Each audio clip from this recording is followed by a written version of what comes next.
Welcome to Fierce Feminine Leadership, the success podcast for women in business.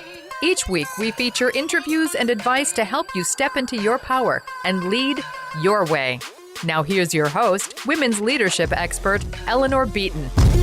Hello, this is Eleanor Beaton, and you are listening to Fierce Feminine Leadership, the success podcast for ambitious women in business. And today, on episode 29, we are going to be exploring the topic of women and risk. And we could not have a better person to talk about this with than the internationally best-selling author, formerly incredibly successful investment banker, Linda Davies.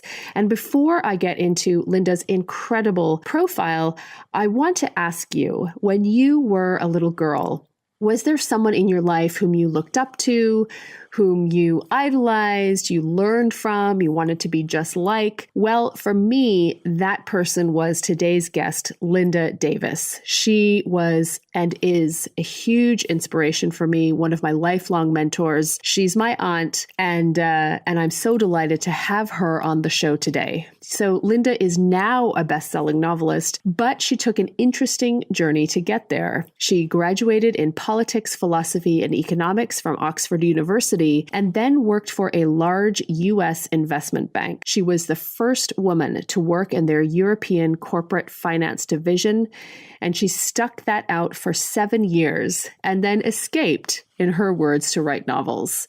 Her first novel, Nest of Vipers, has been published in over 30 countries, selling over 2 million copies. It has been optioned 3 times by major Hollywood studios. Linda has written 5 more novels for adults, which have been published internationally.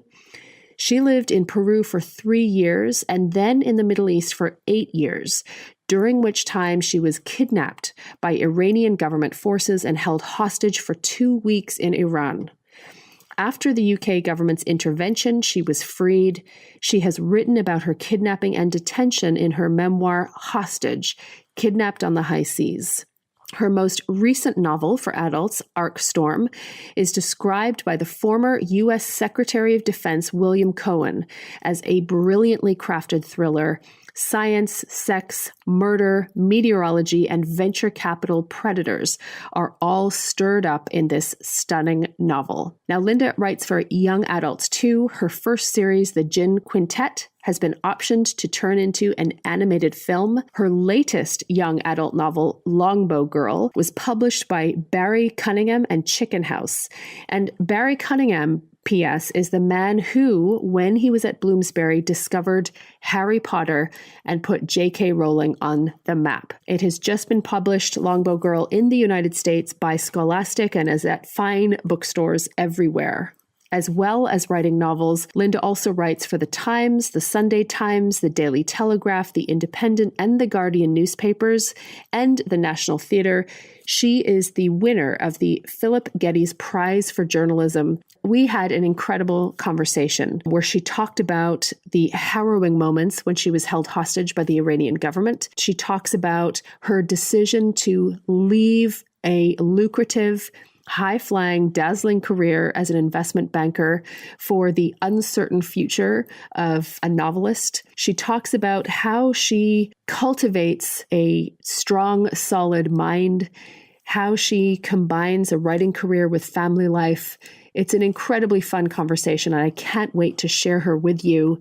And of course, we have a contest, so you can receive a signed copy of her book, Longbow Girl, which is an incredible novel for girls through to women. You can receive a signed copy of that book. All you need to do is go to Fierce Feminine Leadership on iTunes, leave us a review, take a picture of your review, send it to us, fierce@eleanorbeaton.com, and your name will be entered in a draw to receive a personalized copy of Longbow Girl from Linda Davies. You do not want to miss this. And without further ado, here is Linda Davies. Come on! Linda Davies, welcome to Fierce Feminine Leadership. Thank you, Eleanor. I'm delighted to be here. Well, this is so exciting for me to have you on the show. And can you share with listeners, where are we catching you today? You are catching me from my tower in Suffolk on the east coast of England. I can look out of my windows and see the sea, and I might just go for a swim later. Oh, fabulous. And I mean, it's not like it's summer weather there. When you talk about going for a swim in the ocean, it's pretty cold this time of year, is it not? Oh, it's pretty cold. It's the North Sea, so it's invitingly brown and not clear turquoise warm waters, but it's invigorating. So I love it. So I would love for you to share with our listeners, many of whom dream of doing what you've done, which is to leave their day jobs and become internationally best-selling authors. Can you take us into what a typical day looks like for you? It's a balancing act. So normally I try and get up pretty early so that I get my exercise done and out of the way before dealing with children and work. So I'll get up about 5:45. And this morning I took my dogs out for a long walk for about an hour down to the river, which is lovely. Or I'll go to the gym and have quite a hard workout and then do some yoga. And then have breakfast with children, take them to school, come back, have a strong cup of coffee, read the papers for half an hour, try and get that's my quiet time, if you like, my little reward time. And then it's up to my office by about 10 o'clock. And I aim to get 3 hours of very solid, concentrated writing in the morning and then a bit more in the afternoon too. Do you set word counts for yourself, or how do you know that you're getting it? I do. I like to be able to do 1,000 words minimum. And on a really good day, I get 2,000 words done, and that makes me pretty ecstatic. After 2,000 words, I tend to come out of my office and I can hardly hold a conversation, but it's worth it. So, I have given, when I introduced you, I've given our listeners a sense of the types of books that you write, the success that they've had. One of the central themes of your books, and indeed your career and your life, has been taking risks. What is it about risk that appeals to you? I'm not sure. I think a psychiatrist could probably have a field day. I've been an adrenaline junkie, I suppose, since I was a little girl. Maybe it comes from having 3 older brothers who were all pretty much adrenaline junkies as well. So being slightly scared is something, I suppose, that makes me feel alive. So on a psychological basis, I like risk. Less so the older I've got and the more children I've had, but I'm still drawn to it. Intellectually, I like it. And I read politics, philosophy, and economics at university. And then I went into the investment banking world. And risk was my speciality. So I put a price on risk. That's what I did in different formats. And so I've always been interested in how you play with risk. And I gamble for nothing, not real money. I play backgammon, things like that, by gambling. And I've always had this weird belief that you can manipulate risk, that I can actually make the dice throw the numbers I want. Now, of course, that's kind of woo-woo stuff. But I'd like to think that, and that's how I beat my husband, by out-psyching him. So I play with risks in different ways. But actually, on a more serious note, I really do believe that you can change the odds in your favor by the strength of your belief and the strength of your commitment. And it's what I tell my own children, is what I tell other children when I go in and I do school visits, that belief, resilience, hard work, training, all those things, you can shift the odds in your favor. And all those jobs, all those ambitions, all those sporting aims, whatever it is you have, everyone tells you, oh, you can't do it. It's, you've got a 1 in 1,000 chance. Actually, if you do all the right things, you can manipulate those odds, so you might get a much better than 1 in 1,000 chance. You might bring it down to 1 in 100. So I really do believe that you can manipulate risk and play with risk. It's an interesting concept, especially when we talk about women and risk. There's a new report that was commissioned in Canada that looks at women and risk, and it suggests one of the key findings is that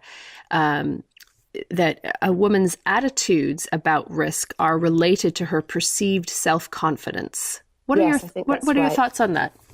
Yes, because to be able to take risks, you've got to feel pretty confident that you can pull them off. And it's a delicate balancing act, because it's not that much of a risk if you're so supremely confident that you are going to pull it off. And one of the ways in which you can boost your confidence and accustom yourself to risk is to get out of your comfort zone and take more risk. So it's a case of you achieve by doing, and the more you do, the more confident you get, and the greater risks you can then take on. So it's very much a virtuous or a vicious circle, because if you don't have that confidence to take those risks, you're just not going to grow. Now, you've been in some very risky situations, which we will get to in a couple of minutes. But there's something else that I've noticed. One of the things that you do, you have an almost daily habit of swimming in the ocean. And we're not talking about sort of the Caribbean. It's crystal clear. We're talking about the Atlantic. And one of the things that I remember asking you about once is, don't you get kind of scared swimming out in the ocean by yourself? Because you're literally going by yourself to swim in the freezing cold ocean, you and your dogs. And I've always thought to myself that would actually be kind of a scary thing to do. So I wanted to ask you about that. How does that, why do you do that? And what impact does taking that little risk each day have on your life? It does scare me in the winter. When it's cold, you've really got to psych yourself up going in there in December, January, February, March, especially when it's grey and it might be raining. It's unpleasant and there's no one in there. And in theory, you're dead in 10 minutes of hypothermia. So you have to be careful. It does frighten me, and I do need to psych myself up. But I think that's a good thing to do, because it sharpens me and I feel very, very alive. I go in and I do it. I'm careful I don't stay in for too long, so I'll stay in for really a maximum 5 minutes, and I time it. Because the trouble is, you go in there and it is very, very cold, and you have to have a mental attitude that says, actually, it's fine, I can do this. If you go in and you start hyperventilating and saying, it's really, really cold, you're going to feel it all the more. So it's an exercise in mind control, and that's one of the reasons I do it. It's an exercise in literally getting out of your comfort zone. And the reward is that it does make you feel very, very alive. But you do have to be careful, because your physical reactions and your mental reactions slow, and you could end up staying in too long and getting hypothermia. And I have to be able to get out, get to the car, and get the key into the ignition so that I can drive home. Sometimes I'm shaking so much that actually I have trouble getting the key into the ignition. So I have to keep an eye on the watch. And the other thing I should say is, if there are wild seas, I don't go in. I don't have a death wish. So that's an important point too. When you are taking whatever kind of risk, and you get to the water's edge, and you think, actually, you know what, this is really too far outside the comfort zone. This is very dangerous. I'm not going to do it. My father once said to me, sometimes the bravest thing to do is to turn away. And that sticks in my mind. And so sometimes I do. I am sensible. I'll say, no, actually, there's a real risk of drowning, and I think I'll skip it for today. Well, it's interesting, speaking of taking risks and writers, another very well-known writer who I'm hoping to have on the show, Cheryl Strayed. She wrote the book Wild, which of course has been turned into a film, with Reese Witherspoon. One of the things that she talks about in that wonderful memoir, which was really one of my favorite books the year that it came out. My favorite book this year is something different. We'll talk about that in a moment. But, one of the things that she talked about was, of course, the book Wild, it traces a 4-month solo trek that she took up the west coast of the United States. And she went on her own. She was camping on her own. There were days that she didn't see a soul. There were some times that she ran into, strange men. And what she talks about is that she had to tell herself not to think scary thoughts, to stop thinking about things that scared her. And it was that mind control that allowed her to take on this life-changing journey. Which is a very scary journey. That would frighten me.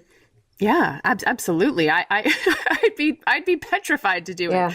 And it's also one of the things, that obviously pushes, it's one of the things that makes it for great, writing fodder. Now, speaking of risks, you made a decision to leave a corporate job. You were very successful. You were very good at it. You were very well paid. You traveled all over the place. And you decided to step away from that job to write thrillers. Can you tell us a little bit about how what that decision was like and how you evaluated that risk? Because there are women today who are in, quote unquote, fabulous careers where they are well paid, they get to travel, all kinds of things, but there's something that's not, they're thinking about leaving. They would dream of doing something like that. So tell us a little bit walk us through your decision at that time of your life. Well, it was something that I dreamed about doing for a long time. It was part of a plan, if you like. When I left university, I knew I had to get a corporate job. I always wanted to be a writer, but writing doesn't pay the rent. And I wanted independence and I wanted freedom, and money gives you that. And investment banking was the fastest way to making a good sum of money legally that I could think of. And so I was always going to be there on a temporary basis. So my idea was go in there, do it for as long as I can, get my running away money so I can then leave and write. I didn't know when that point would come, but I suspected it would be more than 5 years in. So, I did my 5 years. I learned a lot. I was very careful in that I didn't buy into the lifestyle. Normally what happens, you get in there and you start upping your spending habits to match those around you, to match your income, and you actually don't manage to save your running away money. I was cautious, conservative, and I did. And so when I got to about year 7, I was beginning to think that I'd had enough. I mean, I was quite near burnout probably anyway. And then I got a really good idea one day. I tried to write. I'd written probably 40-page ones. And when I cleared out my flat to move, I found all these 40-page ones and I could never get to page 2. The problem I had was I had a great character, but no plot. And then one day, and this shows the power of anger and how you can harness negative emotions, I was very annoyed with my boss. I was sitting on my trading desk and thinking, how much damage could I do here? And I thought, actually, you know what? Instead of doing something terrible to the bank, I will think, how much money could I make illegally if I wanted to? And rather worryingly, I came up with quite an ingenious idea. And I thought to myself, I'm sure that somebody is actually doing that. And so I went home, and rather than do it, I went home and started writing it. And that was the plot for Nest of Vipers. That turned into Nest of Vipers. And I carried on writing for another 6 months. So I would be writing, I would be working on the trading floor, not getting much sleep. And really the decision was almost one of survival. I thought after 6 months of getting about 3 hours sleep a night, I was going to go. I was going to make some catastrophic trading error if I weren't careful. And I got my latest Christmas bonus. It was New Year. And I thought, you know what? It's time to go. It's time to jump. I was 27. I wasn't married. I didn't have any responsibilities other than to myself financially. So I could take that risk. So I quit. And it was incredibly exciting. It was like leaping out of a plane without a parachute. And luckily I didn't crash land. So a couple of things I'm hearing, from your story that I think may be universally applicable or useful to women who are listening. So one of the things that I'm hearing is that, all along you had an eye on the big prize, which was for you the ability and freedom to write. Yes, very much so. And then controlling the risks. And you've mentioned that a couple of times in our interview so far, this idea of controlling the risk factor through preparation. So, i.e. saving your money, not living the sort of investment banker's lifestyle is another one. And then the third is hard work. You talk about as you were making that transition from the corporate world to your life as an author, there was an overlap period where you were doing the two simultaneously and you were working very, very hard. Yeah. Yeah. I think I do get quite annoyed when people say, oh, I'd write a book if I didn't, if only I had the time. You can always make time. You can work more efficiently. You can carve out those parcels of time. You can use different technological aids to help speed you up now, whether it's voice recognition software, when you're out on a walk, whatever it is. There is always time if you really want something badly enough. And yes, maybe it was easy for me to say then because I didn't have 3 children and a husband and a house to run. But you can always carve out a bit of time. You've just got to suck it up and work really hard. And I did. And I didn't know what the outcome was going to be. I was very, very lucky that it did work for me. But I put in those hours, and I did take that risk. And as you said, I attempted to manage the risk by saving up my money so that I had a grace period. You know, it's interesting. A very powerful concept when it comes to making dreams a reality is the concept of suck it up. Mm. Yeah. Yes, it is. It's right up there with the KISS principle. You know, keep it simple, stupid. You really do have to suck it up. And there are times when, you know, your weekly horizon is not great. You're just working very, very hard. And one of my sons is taking his quite senior exams at the moment. And I say, this is the time when you've just got to suck it up. You've got to do it. You're not going to have a great day. You're not going to have a great week. It's riddled with exams. There's a lot of stress, a lot of tension, but you'll get through that. And you will have a great time doing a lot of other stuff. It's just one of those periods. My husband has an army expression. It's head down, arse up. Exactly. Which is not anything rude, very rude, by the way. It's as when you're climbing a mountain, when you're hiking up a mountain, head down, arse up, powering up the mountain. Exactly. Well, you know, it's interesting because there's a whole body of research about you know, the qualities and traits of highly successful people. And, you know, this research was pioneered by a woman named Dr. Carol Dweck, who is at Stanford. And one of the key distinctions that she makes is between the growth mindset and the fixed mindset. And the growth mindset is the mindset that people who have continued success over long periods of time adopt. And when you have the success mindset, one of the key differentiators between the two is that people with a success mindset understand the importance of hard work. People with, when you're having a fixed mindset, you constantly underestimate the power of hard work. So when I'm talking to women who are looking to make that transition, you know, sometimes and they're struggling. And sometimes the question is, you know, this shouldn't be so hard. I wish it weren't so hard. And, you know, the idea is don't wish it were easier, work harder and make yourself better. Yeah. Yeah, there is no easy way. If there were, everyone would be doing it. Absolutely. Now, I want to change gears a little bit here to talk about, you know, a situation that happened to you some years ago. I referenced it in the introduction. You were taken hostage by the Iranian government with your husband. You were held hostage for 2 weeks. Can you take us back to the day that happened? What happened? What were you doing? Well, the very strange thing is that I write about strong women in extreme situations because I find it an interesting test of character to see what happens to them when I throw them in harm's way. I never expected that to be me. And it was just like any other day in a way. We were sailing in the Persian Gulf and we were out on it was meant to be one overnight and then we would be sailing back home. It was a gorgeous sunny day, bright blue sky, and then out of nowhere, these 2 gunboats come screaming across the ocean with a lot of very young, untrained, overexcited guys wielding Kalashnikovs. So you cannot. I mean, I was in international waters between the United Arab Emirates and Iran. But the Iranians are not known for their respect of international law. And so really, you're not going to stand on your boat and say, excuse me, this is international waters, go away.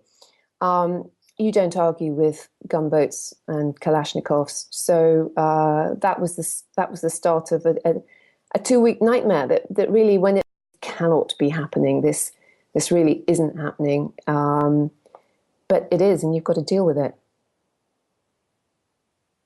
Were there moments when you were scared for your life? Yes, there were a number.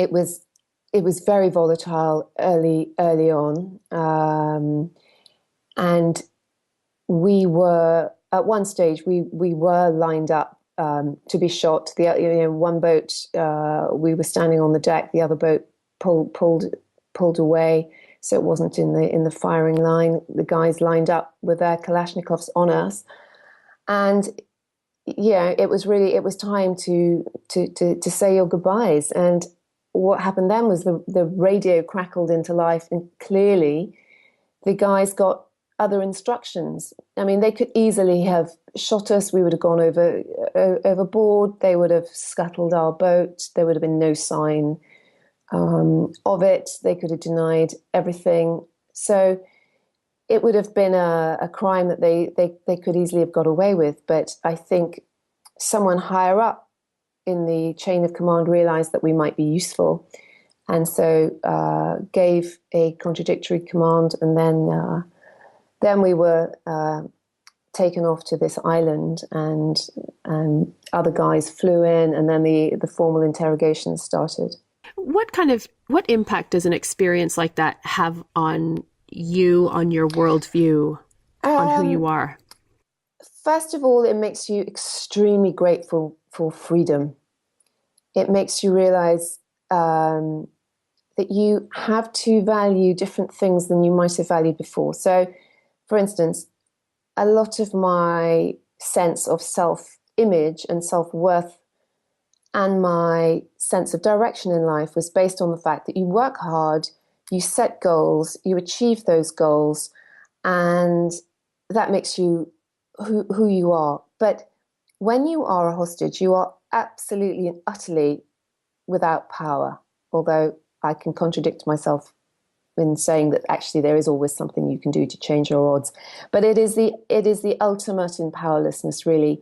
And so everything that you built your life on, this achievement, this attainment, this setting goals and winning them, is irrelevant.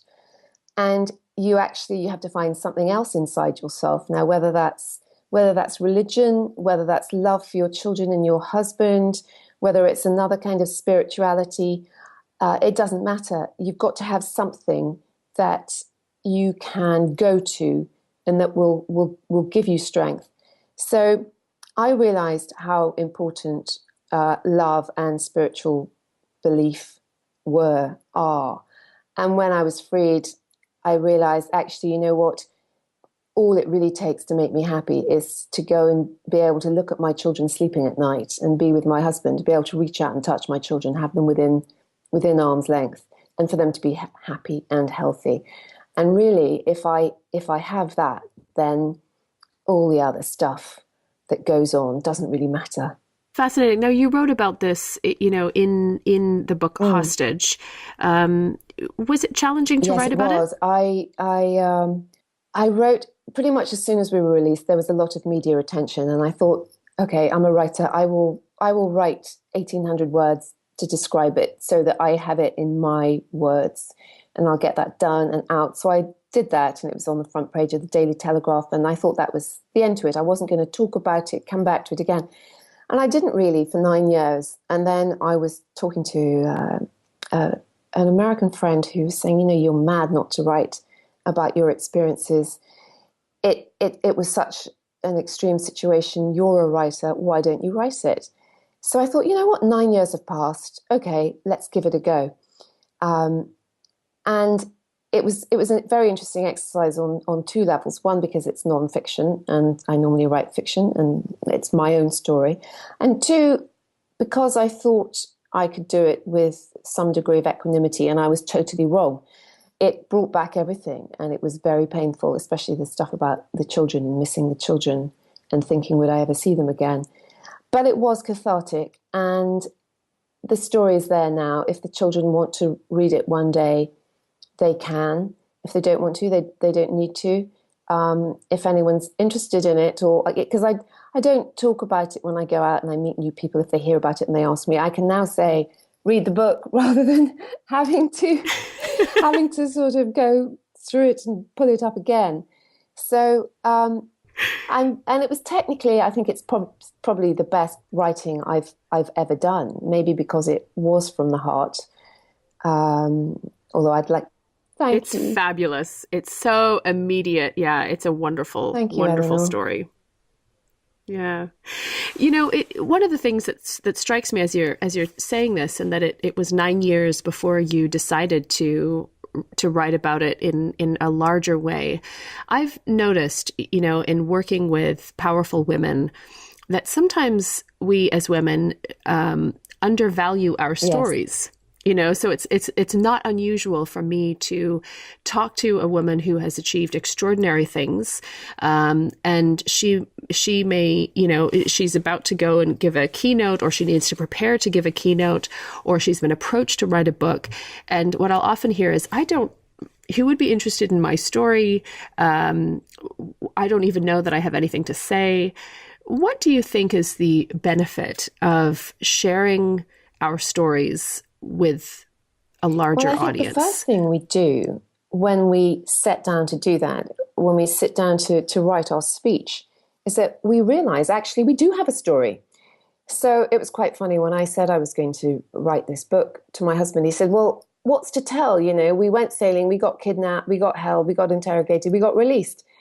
I said, well, actually, I think there's probably quite a lot to tell, and to explore where you go in your psyche. You know, first of all, what happened? Secondly, who we were and how it happened to us. And thirdly, how you process it and what lessons you learn.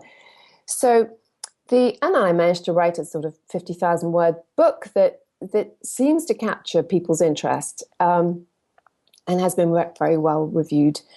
So when we write our stories, we actually realize that we do have a story to tell. So I think the act of doing that helps capture what our story is. And very often, as you say, we aren't aware of what our story is, or what it could be. And it's only in the telling that it becomes apparent.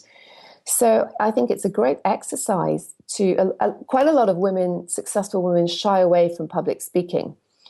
And it's an incredibly important exercise because A, it does get you out of your comfort zone, B, it spreads your word, and C, it makes you realize what that word is and what that message is. And that's incredibly powerful. You know, it is so powerful. It's the idea of knowing your message. And when you know your message, that gets back to the confidence piece. Yeah. Now, you know, have had an extraordinary career, sold millions of books, and you went through a crisis yourself in terms of wanting to quit writing. I did. Can you tell us about that? Career trajectory was a weird one, in that my first book was the highest selling book. So I started off with the kind of success that you dream of with that book, Nest of Vipers. So, you know, it was translated into 30 different languages. It was sold around the world. It was optioned for film rights 3 times, and, you know, a bestseller in North America and here in Germany, and it did really, really well.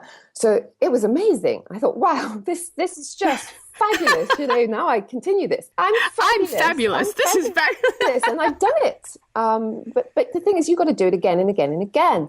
And the other books, while they sold fine, they sold perfectly respectably, they were not standout bestsellers that had that complete wow factor. But, you know, they continued to do fine. And I was able to do publicity and so on. And then I moved to Peru, and I spent 3 years living in Peru, which was an amazing country. And, you know, again, more fabulous material for writing about. But I wasn't in a position where I could, if you like, maintain my brand. So I let that slip. And then I went to live in the Middle East for 8 years.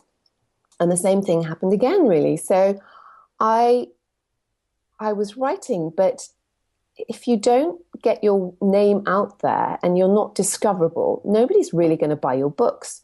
So I thought after a while, you know what? I'm not sure. Maybe I've had the best of it, and it's time to, much as I love writing, and I worked, you know, I slogged, and I was determined that I would break through again. But I wasn't really getting anywhere. And I thought maybe it is time to let go of my dream and do something else. So I made that decision, and I thought, I'll just have coffee with my girlfriends in the morning after dropping my children at school and working out, and I'll just chill for a bit and enjoy that, and then work out what else I could do to be useful and purposeful. And within that week, I had an email from a literary agent and a film producer, both expressing interest, one in my backlist and the other in making a movie out of a series of young adult books I'd written. So I thought, you know what, this really is a message that I need to continue. And the agent, a fabulous guy called David Villano, who's based in New York, I went to see him. When I first got this email, I thought, oh, it's some random person who's just trawling potential writers and doesn't really mean anything. And then after about a week, I Googled him and saw that he represented the late Pope John Paul II and Justin Timberlake. So I thought, okay. And Mike Tyson. Well, there you go. So it was a very strange thing. It was almost as if and I do believe in these esoteric energies. You have your goal, you hold on to it very, very tightly. But actually, I let go of it, and it kind of weirdly came back to me. So I do think there are messages that the universe gives us. And I carried on, and then luckily I again writing books that were from my heart, Longbow Girl. I got the most fabulous young adult publisher in the world. Well, and we're talking about the people who discovered J.K. Barry Rowling. Cunningham, who, when he was at Bloomsbury, discovered J.K. Rowling. And then after publishing all her books, the strength of his reputation allowed him to set up a publisher on his own, Chicken House. And it was Chicken House who then bought Longbow Girl, and they take on 6 new projects a year. And so I was incredibly honoured and lucky to be one of those. And it gives you that oxygen again. It gives you, we all need. You can slog away in a vacuum, but when you have backing and support and people believing in you, gosh, then you really can conquer worlds. I so appreciate you sharing that story with us because, one of the things in our culture right now, which is really sort of, we're living in the age of the Facebook highlight reel, is that we see what people want us to see, which is always the very best. And in any career, there are high points and there are low points. Yeah. All of us have them, sometimes on a daily basis, we're like, right. Yeah. I mean, talk to any entrepreneur, and I think, anyone who is in that creative field. Tell us about Longbow Girl, because this is the book, that has been taken on, published by Chicken House, incredibly successful publishing house. Tell us about that book. Tell us a little bit about the plot and the character at the center of it. I mentioned writing from the heart. Well, Longbow Girl it's an adventure story. It's about, I always write about strong heroines. But this, I suppose, is me going back to my own childhood, riding out in the wild Welsh mountains on my pony Jacintha and shooting longbows with my brother and aiming for the high wires on the electricity pylons and imagining other worlds. I've traveled a lot and I find going around the world fascinating. But the one thing that none of us have ever done yet is to travel back in time. And I'm fascinated by the idea of taking someone and seeing how they would function hundreds of years ago in a very different world and imagining how we would do it. So I write about strong women in peril because I like to see how they would handle peril. But imagine taking a character, and I take my heroine Mary back hundreds of years, in this case to the brutal kingdom of Henry VIII. How would she manage? And she is a Longbow Girl. She is almost the 30th in a line of longbow men stretching back to the Battle of Crecy, when one of her ancestors saved the life of the Black Prince with a well-aimed arrow, and was gifted in perpetuity a farm and land on condition that every generation supply a longbowman capable of answering the king's summons to war. And so Mary is the latest in this line. She is the first Longbow Girl. And she, of course, never thinks she's going to have to answer any summons to war, summons to fight, until one day she does. But it's examining really, who we are. So identity is a huge theme for children, for young adults. Our history, who are we? How can we define ourselves? Where do we come from? Where are we going? Who am I? What am I? So I explore lots of different themes, and hopefully it's all tied up in a really exciting story, because I like escapism. I want to transport readers, and I want to give them a really good story. And I also particularly want girls to have strong figures that they can identify with, strong fighting figures that they can identify with. And my heroine is all of that. What would you say the age target is for the book? I would say very good readers of 10 up to about 90. I love it. Very good readers from 10 to 90.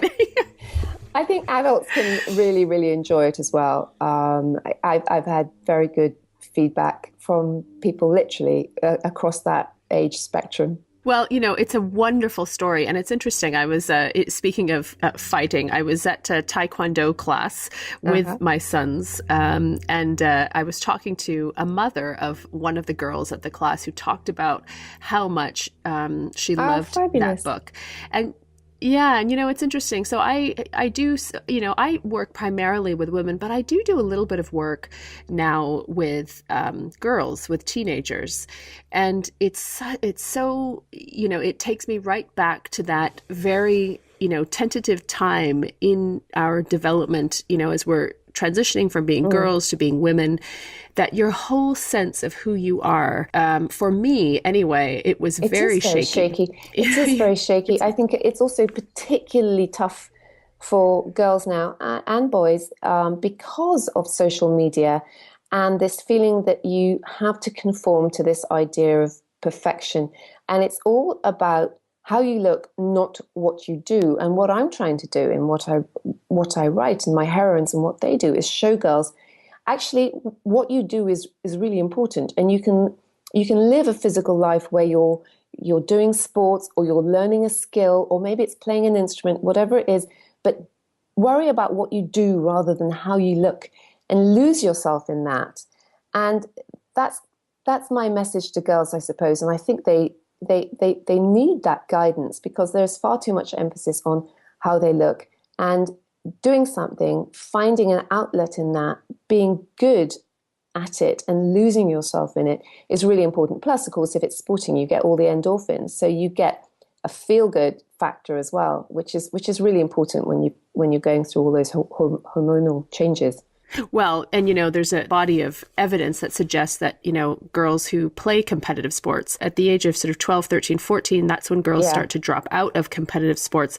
But if you can stay with competitive sports, it has huge long-term impacts on your success, on your professional success. But, the other thing here, a mentor of mine was talking recently about, about the importance of head, heart, and body. I love that. So when you're really trying to create things, and one of the things that we find is that people will, in our culture especially, it's so easy to get caught completely in your head, and that this idea of what you do, it's not just what you think. It's not just, because the mind can be troublesome as well, but it's, expressing yourself physically as well is so critical. And it's undervalued in many areas, especially in academic intellectual circles, where it's really meant to be all about your head.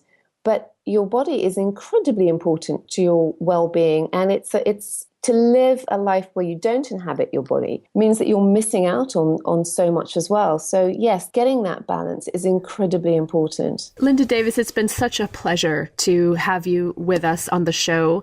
We are excited because we have a contest. If you go to and subscribe to the Fierce Feminine Leadership podcast and leave us a review, your name will be entered in a contest to get a signed copy of Longbow Girl. And, ladies, I highly encourage you to go and get a copy of that book. We're going to have a link to Linda's website on our show notes and on our podcast website, but you can pick up the book on Amazon. Any other places they can pick up the book? Obviously in great bookstores. Well distributed in North America because it's just been published in North America by the wonderful Scholastic Books. So it should be out there on Amazon. It should be in lots of your good local bookstores. It should be available through schools as well. So get out there, and if it's not in your bookstore, ask them why not. Exactly. And, to give, Linda has been my mentor from really the day I was born. And so you're such a sweetheart. Well, you're a complete inspiration yourself. Well, thank you. And so what I'm saying here is, I think you want, if there's somebody's voice in your head that you want to have, it's certainly Linda. So go get your hands on the book, subscribe to the podcast, leave a review, and you can also get a signed copy from Linda, which is our gift to you. Any insight that you would like to leave our listeners with before we let you go back to your day in Suffolk? I think just whatever you really want to go for it. And the person who thinks they can is probably right, as is the person who thinks they can't. That self-belief and the idea that you can change the odds in your favor is a key one. So plan, plot, work, dream, and take that risk. Thank you so much. It's been such a pleasure having you on the show. That's a pleasure for me, Eleanor. Thank you so much for having me. All right, Fierce Ones. That was my conversation with my longtime mentor, aunt, wonderful human being, internationally best-selling author, Linda Davies. And again, if you want to get your hands on a copy of her book, you can find it at any bookstore. It's certainly online. And on our podcast website, eleanorbeatonpodcast.com/29, we give you all the links to Linda's website as well. If you want to be entered in a draw to receive a signed copy of Longbow Girl, you need to go to iTunes, leave us a review, subscribe to the podcast, take a picture of your review, email it to us at fierce@eleanorbeaton.com, and your name gets entered in a draw to win a personalized signed copy of Longbow Girl from Linda Davies. Thank you so much for listening. I hope you enjoyed the incredible interview, and until next time, stay fierce.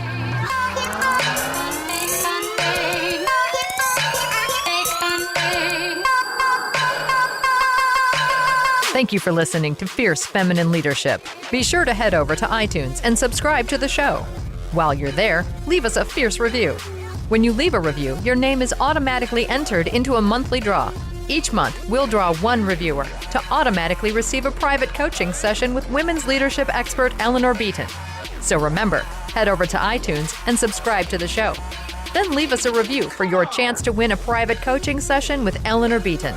Go to eleanorbeatonpodcast.com and sign up to get your free cheat sheet, the 5 critical leadership skills of 7-figure businesswomen. This free download will help you diagnose the exact skills you need to see major growth in your business and career. Head over to eleanorbeatonpodcast.com and get your free download today.